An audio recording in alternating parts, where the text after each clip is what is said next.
Prepper. How's everybody doing? Got a big packed show tonight. And so, let's see here. But let's wait for some folks to come into the room. Hopefully enough people will see this. I was late setting up a post to let everybody know what the show is going to be about tonight, so I apologize about that. But tonight we're going to be doing things outside. Miss Cynthia is not going to be joining us again. Come to find out, she actually has an immune issue going on, and so she is getting treatment for that, and so she's going to be kind of out of it for probably a couple weeks. If maybe she might be back next week. We'll see. But really good show. Kind of winded here. I've been running around getting everything set up and everything. I wanted to show you some really cool stuff. So hey Jennifer, how you doing? But tonight we are going to be talking about let's see here, we're going to be talking about worm pea. Yes, worm pea, worm poo, fall planting, and electroculture. I've had some pretty amazing results going on, and it's pretty cool to see that this electroculture stuff is actually working. And so you're going to see the results here. In fact, let's just walk out the garden right now and see what's going on. So, but it's been raining here. At first I didn't know if we were going to be able to do the show outside tonight and everything, and I was going to have to switch gears and try to figure out what we were going to talk about, because I've been planning on talking about the doing outside garden thing, and so with it storming like it is, and I can't promise you what the weather is going to be like as we film. Rain here in Ohio all day. Yeah, it's been raining like crazy here. But good for the garden. Definitely great for the garden. But it is really warm and humid out. So got my kilt on tonight because I had to, let's see if I can show you. Got my kilt. So, but really warm night tonight. And it's just super humid just because we've been getting a lot of rain and everything. But my garden is doing pretty incredible, and several things I want to report on. Now, if you haven't seen my past videos on electroculture, then you need to go check those out, because then you'll really understand the growth and everything that I'm getting out here. And so I don't know, let's see if we can switch the camera around. These are my tomatoes. Now, when we were showing you prior, this one and this one were doing really good, and really tall, doing great. The antenna is right here, and so these two plants were doing incredible. Now, 7 days ago, if you watch some of my other videos, you'll notice that the other plants I didn't have antennas on. So what I did is I put antennas on this one, that one, and that one. Now, as you can see, the plant, this plant right here has just exploded. Now, I put these antennas, I want to say 7 or 8 days ago. And I should have marked the stick, but they were right about here. So look at all this growth I'm getting. I've got new blossoms and everything like that. And then this was, this plant and this plant were my star plants. They're the ones doing great and everything. And so when I finally put antennas about 7, 8 days ago on this plant and that one, these things just shot up like crazy. And so I'm really thinking or seeing that, this plant, which was far behind these two, this one has just exploded. And again, I got blossoms everywhere. It's a lot taller than the other plant over there and versus this plant. Now, also, let me show you something else. So I'll walk around the garden here. This plant, after having 7 days or 8 days of the antenna in it, check it out. I've got tomatoes already. We got blossoms going and everything. And so this is just incredible. This plant is getting some blossoms. You can see some blossoms in there. You know, they're starting to do really good. And, you know, this other plant here is doing really well too. It's spreading out. But I'm just blown away at this plant right here on how much growth it's gotten. So it is just doing crazy. Now, let's get back down here. You get to see, look at my mug here as we're walking around. But, so just to check out, does electroculture work? And so here, what I wanted to show you is this is a plant. So, in fact, let me show you these plants. See how small these plants are? This is what the normal growth would be like. And so what I've been doing is putting plants with antennas and putting plants without antennas. And I'm noticing, like this one right here, it has an antenna on it and it's doing really well. This one's already got some blossoms coming out on it. Some of the others, now this one is close to the antenna. So this has been doing good. And then we got this plant here that again has an antenna on it and it's doing rather well.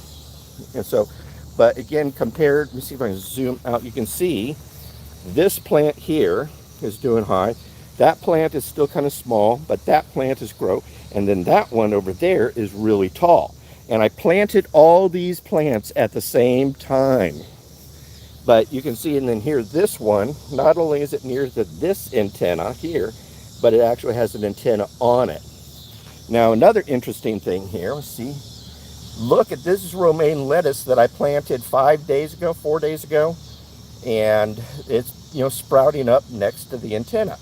Now I have one little sprout over there, but there's an antenna over there as well. Where this row, I don't have very many sprouts coming up, or not much in this row. Now I'm getting into new planting area here, but this is new area that I planted and everything. And again, checking out, got antennas everywhere, as you can see. But I am just amazed at the growth that I'm getting with these tomato plants here and the antennas. It's really looking like the antennas make a big difference when they're there. But again, here, check this out. Again, small plant, big plant next to an antenna, small plant, big plant with an antenna.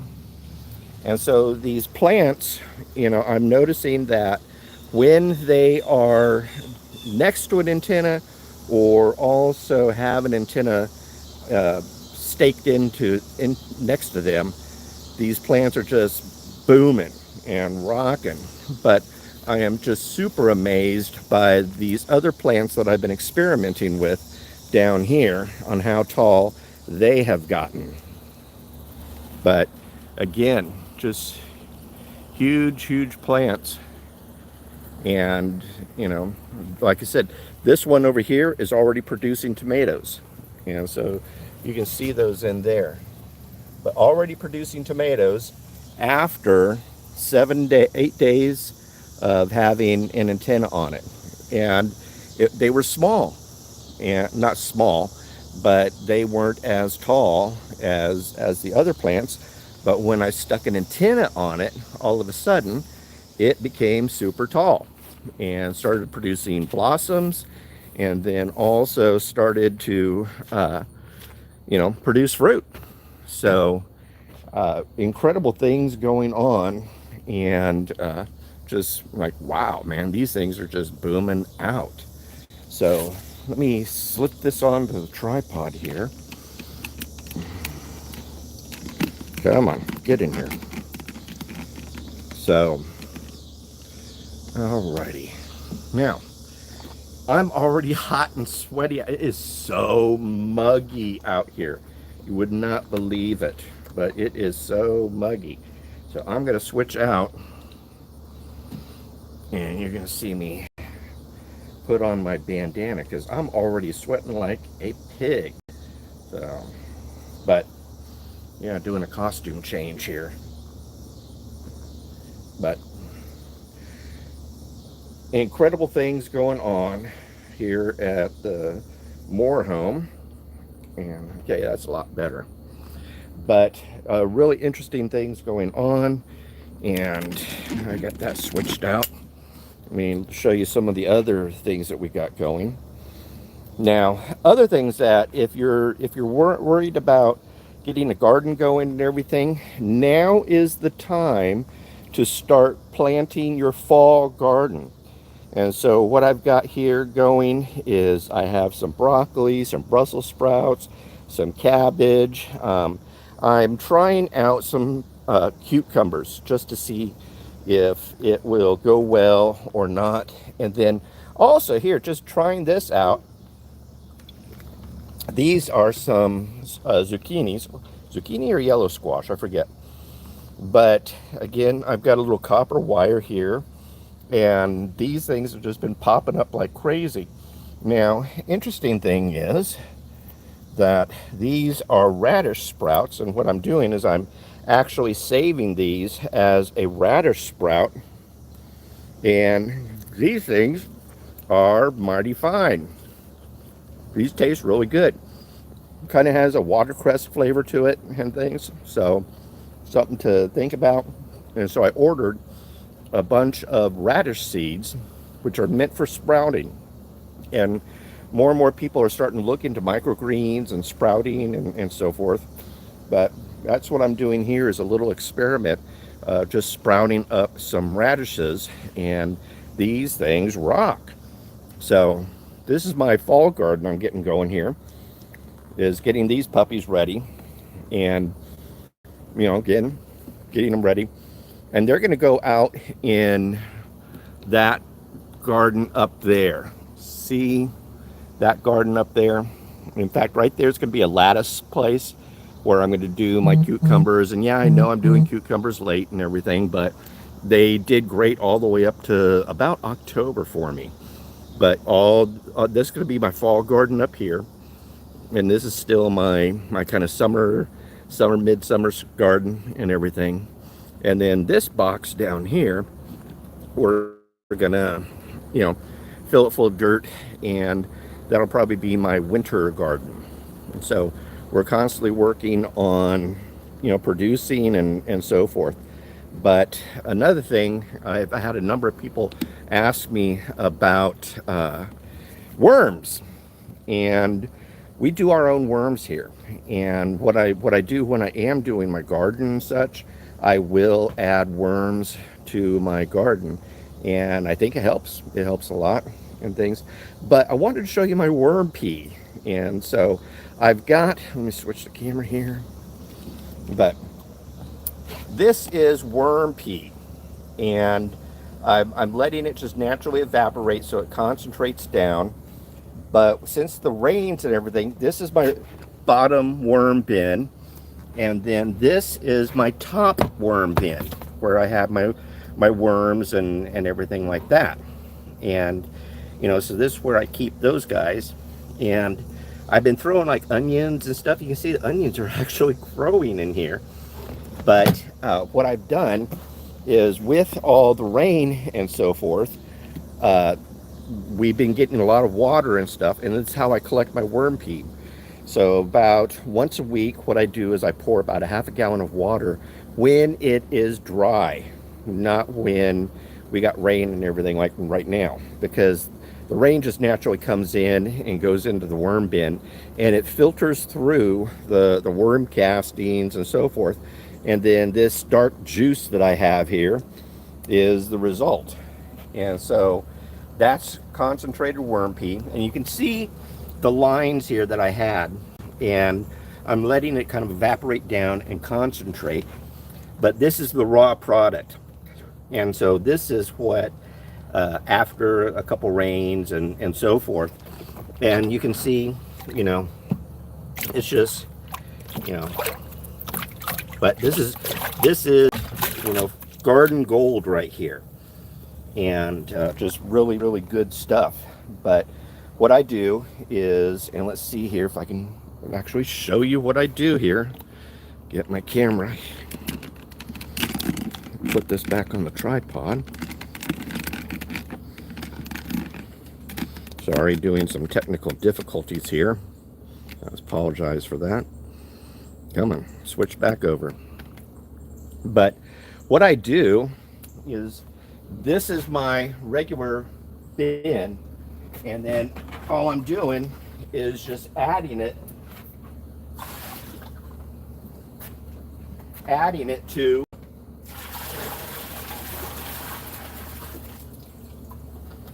my concentrate.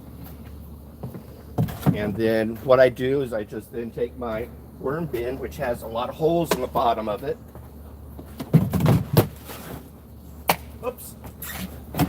And put it back in. So that's how I do my worms and capture that worm peat and so forth.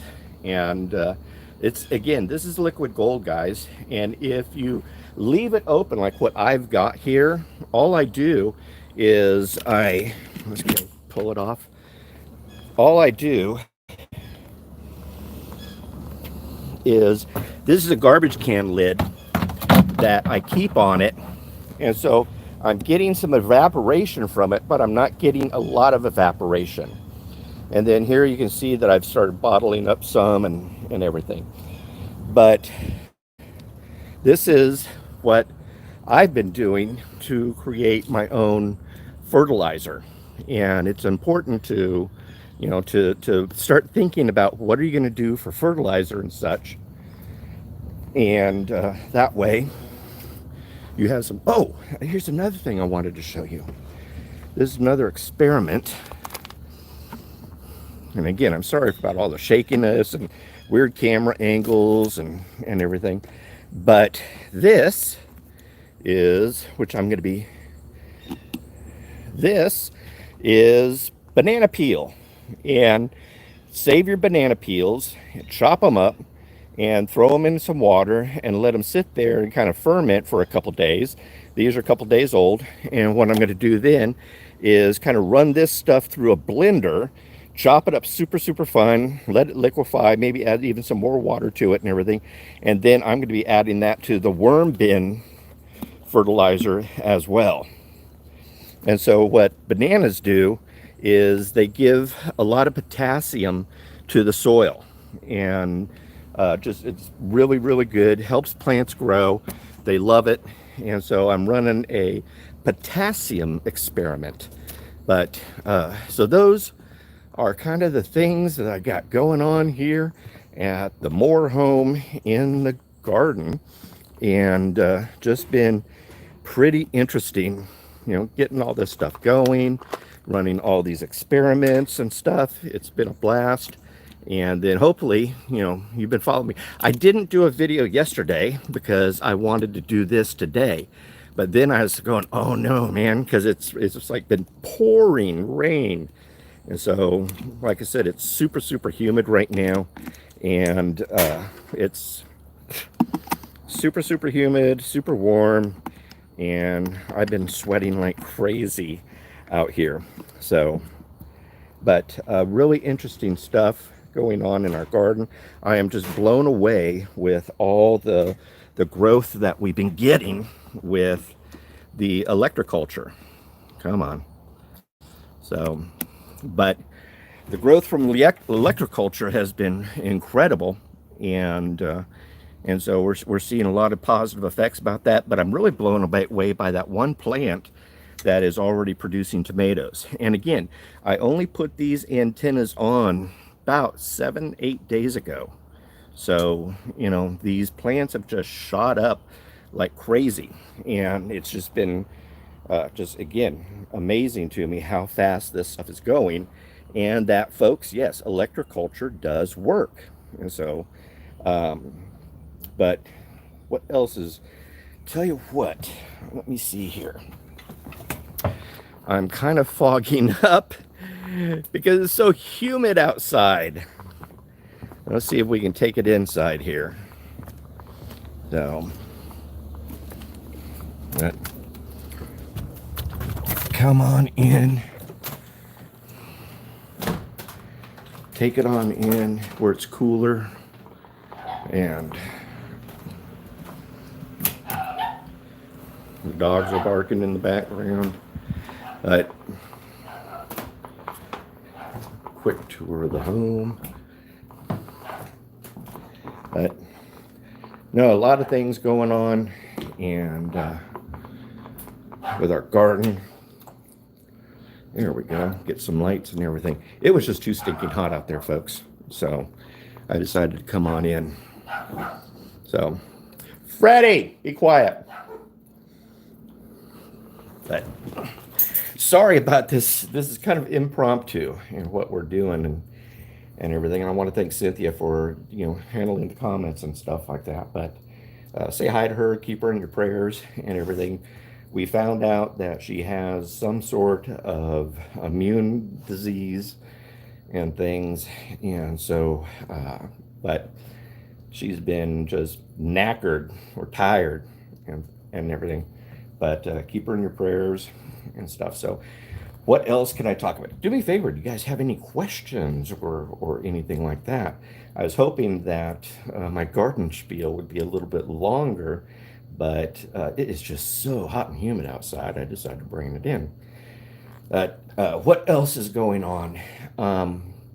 A big thing that I've been watching, and in fact, Epoch Times came out with a really, really good article today talking about the Great Famine Reset. If you haven't read that article, go to Epoch Times and read it. It's a pretty eye-opening article, and it's basically talking about what I've been saying all this time, is that the USDA is not reporting the correct numbers, and they're just running guesstimates.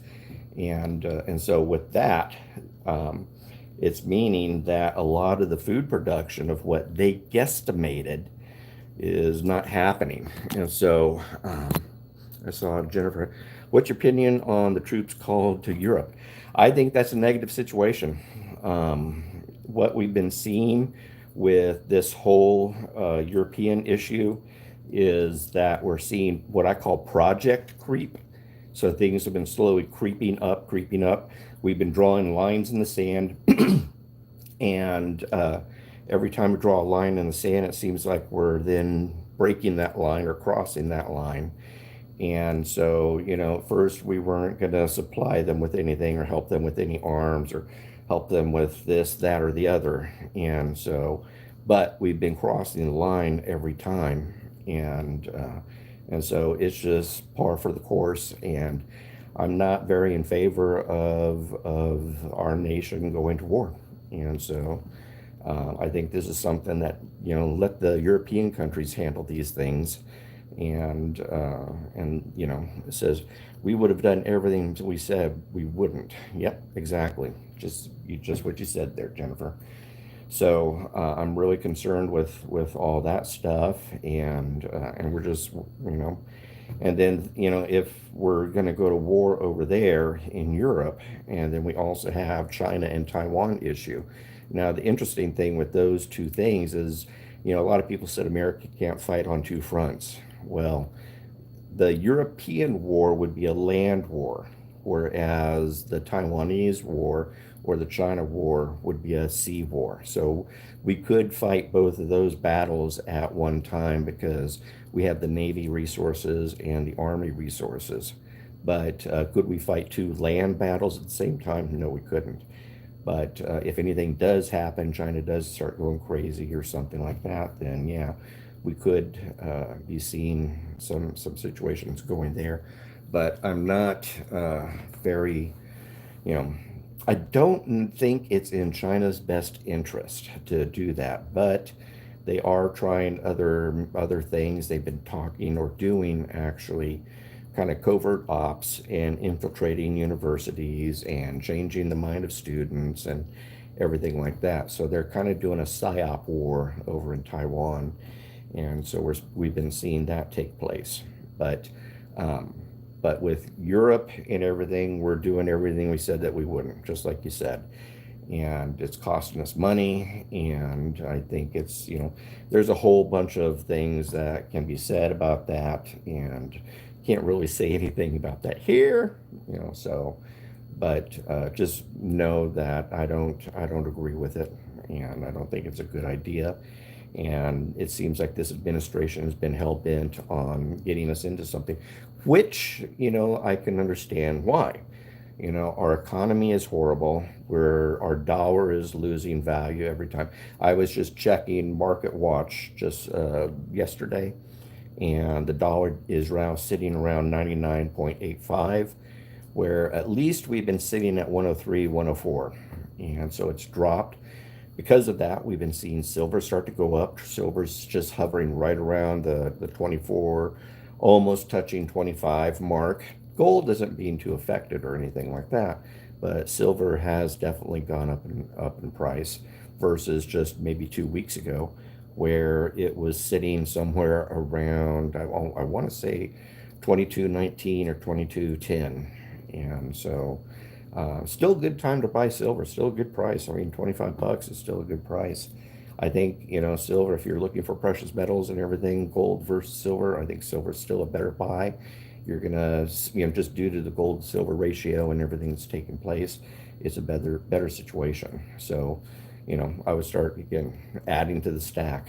But the things that I've been watching here is that, again, Epoch Times did a really good article showing that we really don't have the food that the USDA and everything and Ag Department has been reporting. Again, they're reporting estimates, and with the droughts and the heat and everything that's taking place in the Midwest, our corn crops, our wheat crops are toast. In fact, I was just talking to a gentleman who lives out there, and wheat is just toasted. The good thing is at least in the Kansas area, the plants are watered with aquifer water, so they are kind of being watered and everything, but still the crop yields are going to be a lot more diminished, because if you've read that Epoch article, it states that we're looking at about a 15% less than what we had last year, and last year's production was rather poor as well. And so, things that you need to start looking out for is start buying up some more flour. If you have the ability to purchase hard red wheat, hard white wheat, and everything, start getting some bags of wheat. Get yourself a grain mill and start making your own flour and everything. And so, in checking what I was looking at, regularly wheat was going for about $30 a bag. It is now sitting about $45 for a 50-pound bag. And in some areas, hard red wheat is very hard to find. And so it's something that folks need to start thinking about. The corn yields are already showing a negative. So corn, soybeans are showing a negative, rice is in the negative. And so a lot of these staple grains and cereals that we consume or we feed to our livestock are going, the production just isn't there. And so I think that we're going to be seeing some rough times ahead, especially in the corn arena. And I've talked about this before. Really do some searching in your pantry and look at corn and see how many products you have in your pantry that are corn based. So corn is used a lot in a lot of everything. We've got corn oil, the high fructose corn syrup, and something that's bad for you anyways, but it's still a corn product. And so a lot of these, corn meal, corn flour, Doritos and tacos and everything. Those are a lot of those corn products. If the corn harvest is as diminished as it's starting to turn out to be, we're going to be really seeing some higher prices with corn. Now, something that a lot of people don't think about is that corn also is in our fuel. That's what ethanol is made from. And in most gas stations, ethanol, your gas is about 10% ethanol. And so if we're having a corn shortage, think about fuel prices probably going up, and these harvests just not are showing up. And so look at some of those things that are going to be going on. So we're probably going to be looking at higher gas prices probably within 60, 90 days after the corn harvest. Excuse me. And so those are some issues and things that we need to be seriously considering. So I would start really, really ramping up on your pantry and getting things going there. Start really shopping your sales. Start really shopping, all these, looking for your discount cards and start using coupons and everything. So, hey Judy, how you doing? But I would strongly suggest that you start hitting the pantry again. And for a while there, it was looking, pretty good and things. But as more and more of these reports are coming out, we're starting to see that these harvests are not going to be as good as expected. And in fact, all of the reports that I'm reading are all saying negative numbers compared to last year. And then last year's harvest was pretty horrible. So that means this year's harvest is going to be even worse than last year. And we ran out of food. Our carryover ended, or we ran out in March of this year. Usually what will happen is that we'll plant crops, we'll get the harvest, and then use it throughout the year. Whatever is left over is our carryover. And normally, in good years and normal times and everything, our carryover has lasted to about June. But what happened this year, because last year's harvest was so poor, our carryover was only lasted till March. And right now we're starting to feel the effects of that low carryover. Well, normally the carryover would last us till June, which would then take us into August. What we're looking at now, our carryover lasted till March, which is now taking place into June. So we are going to be looking at some months without any grains or anything because we didn't have the carryover. And so it's something that's concerning me. And so expect prices, especially anything cereal based or grain based, to go up. And so stocking up on these things, you might want to grab, a couple more, 10 pound, 25 or 50 pound bags of flour. If you like to bake and you do a lot of those things, pick up some flour. If you use a lot of corn products or something like corn flour or cornmeal or something, start picking up some extra bags of those so that you got these things covered. But again, the USDA numbers are not showing their expectations, or their projections are not what is going to be, at least from what I'm talking to with ranchers and farmers and everything like that. The weather is really killing them and things. So, but another thing that we need to start watching is that there's definitely a war on food. I mean, I don't know if you've been seeing the reports over in Ireland where they're wanting to call out, 200,000 head of cattle due to the green climate and them farting too much. And then the Netherlands, same thing. The Netherlands is one of the largest ag producers in Europe. And so what's happened over there is that they're doing all this green BS stuff, and all these farmers are basically being pushed out of business. And what they're doing is say, oh, you use too much nitrogen. Nitrogen's bad for the climate and all this other stuff.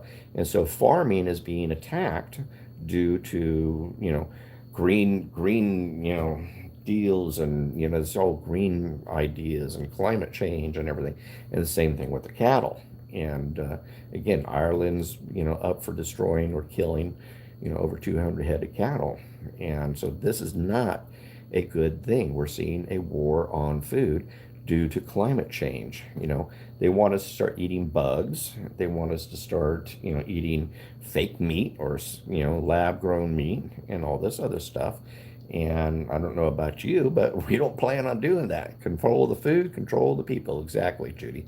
So, it's, starting to see a war on food all due to climate change. And in fact, it was a UN article or something I just saw yesterday or the day before where, they say, you know what, it's okay if some people die. Because, if we are able to change, get down to zero emissions and all this other junk, and, some people need to die because of famine or they're not getting enough food, hey, it's, better that we save the planet versus letting, these people live. So, but a lot of things are very negatively going on out there that if you are not prepping, you need to be prepping. And then I've been doing a lot of research on let's see, what I'm calling material wars. And so, we're seeing material wars starting to take place. Now, materials being raw materials that we need to produce stuff. So things, for example, in China just pulled the rug out from underneath us with germanium and gallium. And so these are two rare earth metals that we use in producing electronics, microchips and so forth, but primarily for green energy or, some of this, but primarily solar panels. And so if these metals, if we don't have access to these metals and everything, it's going to take time for the U.S. to start ramping up. Evil people are in charge, grow food, raise animals, and pray. Totally agree with you there, Judy. But we're seeing China starting to, pull the rug out from underneath us more and more. So, for example, also at the end of June, they canceled a 200 billion ton contract, or 200 million ton, 200 million ton contract of corn. And so that's going to severely affect the American farmers who were depending upon that contract. And now, they're growing corn and everything, if they're growing corn. And but China just backed out of that deal as well. So we're going to start seeing more and more of that take place because, China, we are in an economic war with China. China doesn't like us. The BRICS nations are coming together August 22nd through the 26th, and they are going to be bringing in more people into the BRICS alliance. So we're looking now at 41 countries joining the BRICS alliance. And then with that, they are definitely probably create a new currency. That's what all the talk is, and that's what they've been saying and everything. But so we're going to be probably seeing a currency that will then compete against the dollar. And the way the dollar is struggling right now, due to our debt, but also due to all these now 41 nations screaming and yelling about de-dollarization. We're selling off. In fact, China just sold off another $800 billion in treasury bills. That's another reason why we've seen a drop in the dollar. So I always track the dollar and see what it's been going, but we've been having a very strong, quote unquote, strong dollar.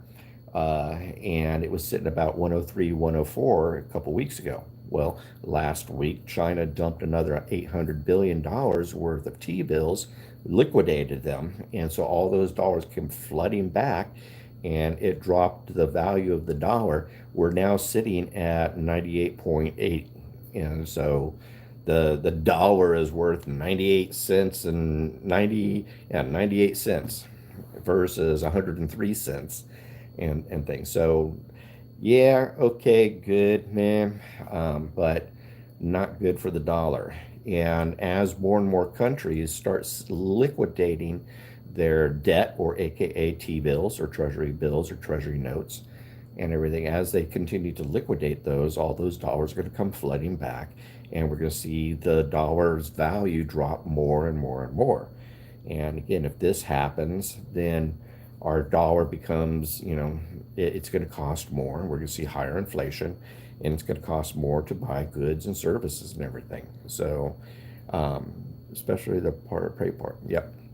So we're seeing these things take place, and so I'm really seeing a economic slash materials war take place with China and BRICS. And what's going to happen is all these countries that, one, that we shipped off jobs to, but two, that we get a lot of our raw materials for, they are going to decide to not sell to us anymore.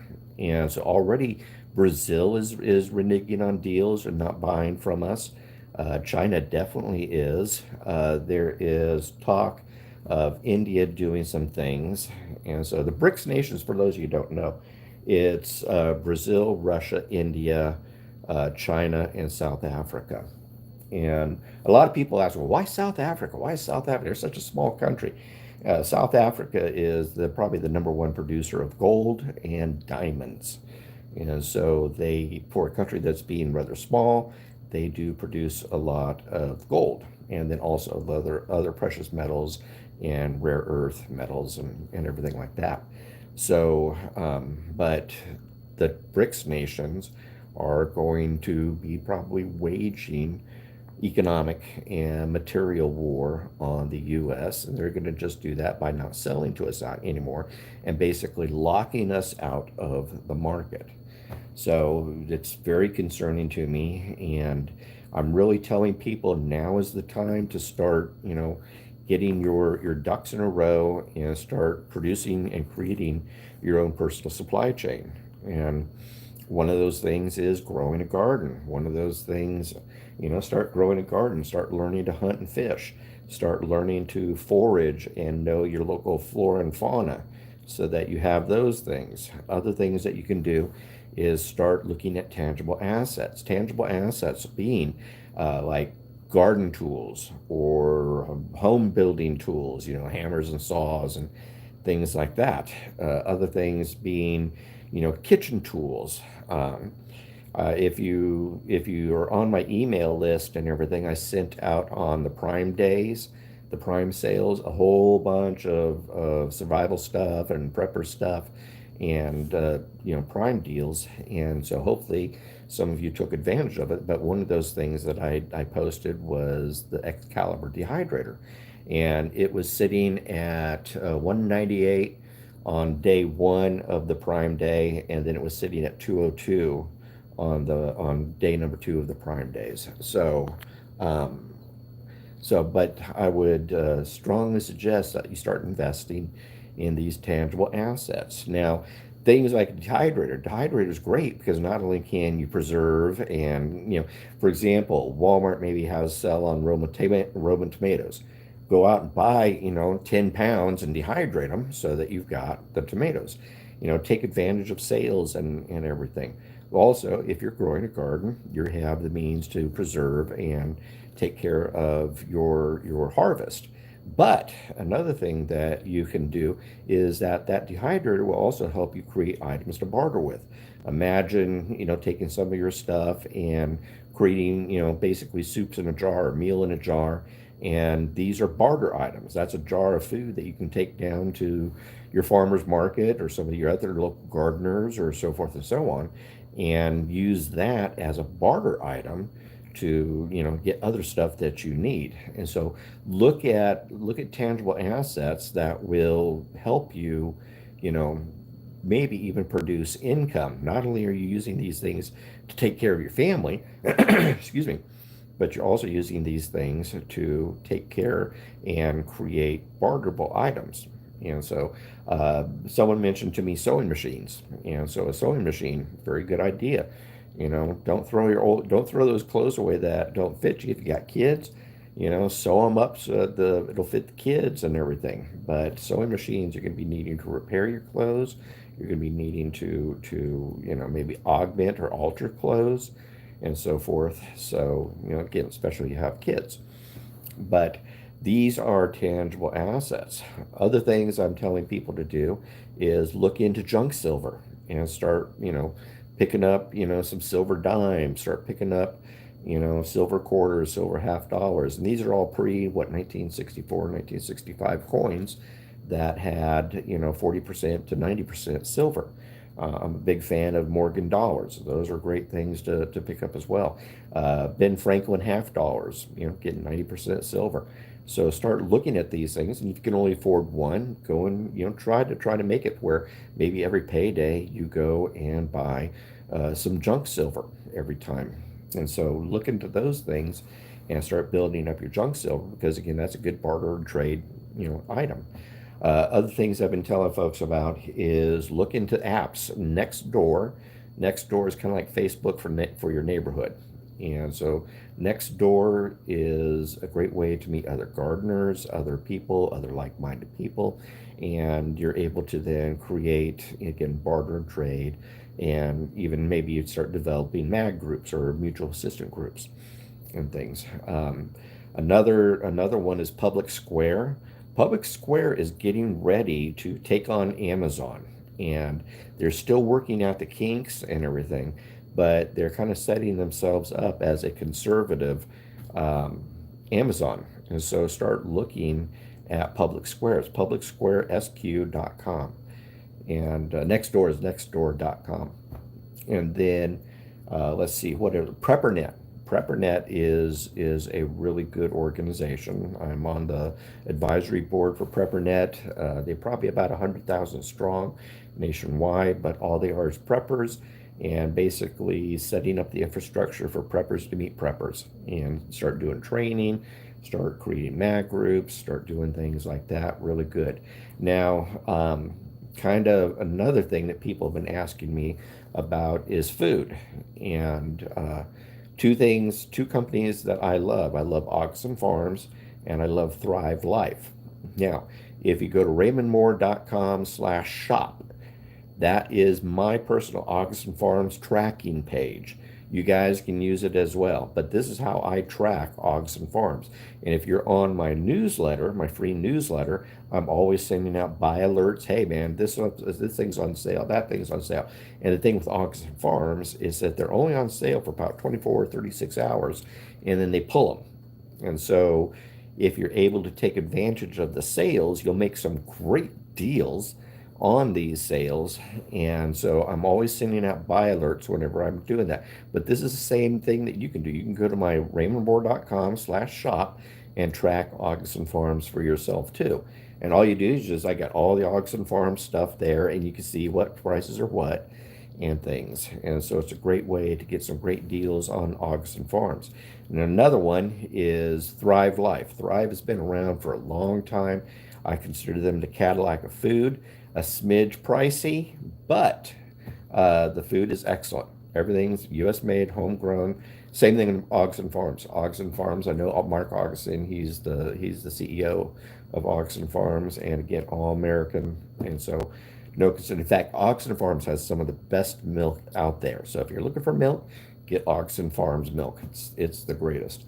But thrivelife.com/more, MHOR. Go there, and then you can start, stocking up on your freeze-dried, dehydrated food. And so the Thrive Life is all about long-term survival food or long-term pantry food. But a lot of the foods last about 20 years, 20 to 25 years. So those are other things. Another thing is that I'm concerned about is people running out of their daily consumer goods. So your shampoo, your floor cleaner, your toilet cleaner, your mouthwash, your toothpaste, your baby wipes, your laundry detergent, your dish detergent, your window cleaner, all these things are, daily goods or daily consumer goods that a lot of preppers don't think about. And so what do you do when you need to replace those? You need to have a supply chain, and I'll be putting in the description below my Patriot Switch link. What you want to do is click on that. I have found an incredible online shopping club that has about 500 products, and They're all daily consumer goods that we use every day. I know that Cynthia has switched over, and all her makeup is now, uh, her makeup is switched over. Let's see, all her creams and all that stuff that she, all you lady folks do at night and everything. She's completely switched there. No shampoos, bath soaps. So she's really working. And the other thing too is it's all plant based. So it's 100% plant based, no harmful chemicals or toxins and everything. And then, but a lot of people don't think about how are they keep their home clean, how do they keep themselves clean, how do they keep their clothes clean. And in times of like when during the Great Depression, one of the great killers was sickness due to dirty environments. And so if you don't have a clean environment, then you're going to start running the risk of disease. And so it's very important that you guys start thinking about those things. Now a lot of people, oh, I make my own. Well, if things are going negative, will you have the time to truly start making your own again and everything? So for me and for us and our family, I would just rather buy it. And the interesting thing is that we're saving money too. And I haven't run our June numbers still because we bought a lot of stuff in June. But I know in our May numbers, we saved about $94 versus shopping at Walmart.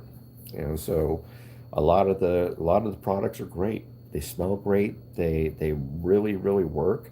I hate Dawn. Dawn doesn't work anymore. I don't know what they did to it, but it doesn't work anymore. But with Lemon Bright, I just use a couple squirts on it and I'm able to clean a whole boatload of dishes. I'm not squeezing the soap all over the place like I was with Dawn. So not only am I saving money, but I'm saving money, in the product in and of itself. So, but these are things that you guys need to start thinking about because we are really looking at some serious issues. We're looking at a famine reset. We're looking at the BRICS nations. In the fall, we're looking at probably, I was looking at 231 banks. Now they're now talking about over 400 banks starting to lose ground. And if you're paying attention to the news, more and more banks are reporting that they've got trouble going on. And so these are things that are not going to go away, and it's just going to make the nation worse. And I really think that we're going to be looking at higher and higher inflation. And so the more that you can do now, while we still have time, and start getting these habits in place and start getting these supply chains in place, start getting these gardens going and everything like that, because we live in zone 7B and we can still grow all the way up into November and stuff, things like broccoli and kale and cabbage and so forth. So in fact, broccoli still grows in the snow. So start looking at a fall garden or a winter garden. And so these are things that we need to do now because the tide is turning and things are going to start to really look bad. And again, if you want, check out Market Watch. And in fact, I'll put the link in the description. When I get done with this video, I'll give you all my links and everything like that. But I track Market Watch all the time and I keep an eye on where the dollar is sitting, and the dollar is losing ground. And as more nations start selling off their or liquidating their debt, the dollar value is going to drop even more. And so that means your buying power is going to be dropping even more. It's going to be costing you more to buy these things and so forth. So by doing all the things that I'm advising now, you can kind of still get a jump on it. And then, I'm in 7B, I'm planning for a fall garden, and I'm learning, yeah, go for it, Judy. Totally agree, do it. Yeah, we're in 7B too. So, but start doing these things now so you get yourself in the mental habit. It takes 60 to 90 days to change habit. And if you haven't been changing these things, would you rather change when SHTF is going on, or would you rather change now while you still have that comfort, and normalcy, there? You don't want to be, changing habits and doing all these other things, where are you, Kilted Prepper? I'm in Silter, Arkansas. We live in Virginia, Roanoke, Salem area. And so, but start thinking of doing these things now, so while you have the time and you're not being stressed or anything over SHTF situations.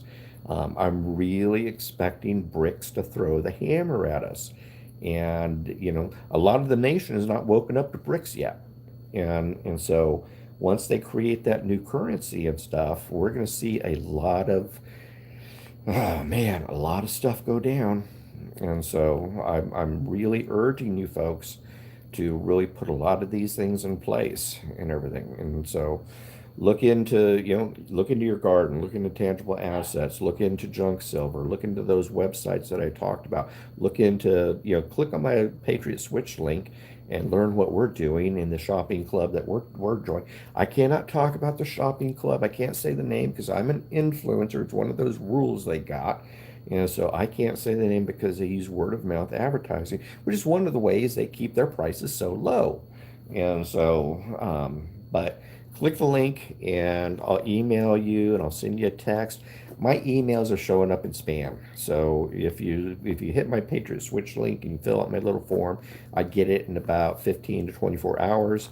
And then I email you right back. I tell you the name of the shopping club, all this other information and stuff. And then if you want to, I'll send you a sign-in link where you can check out the store and stuff like that. So, and I do make a pittance of commission on it, because I am an influencer. That's how we make our money.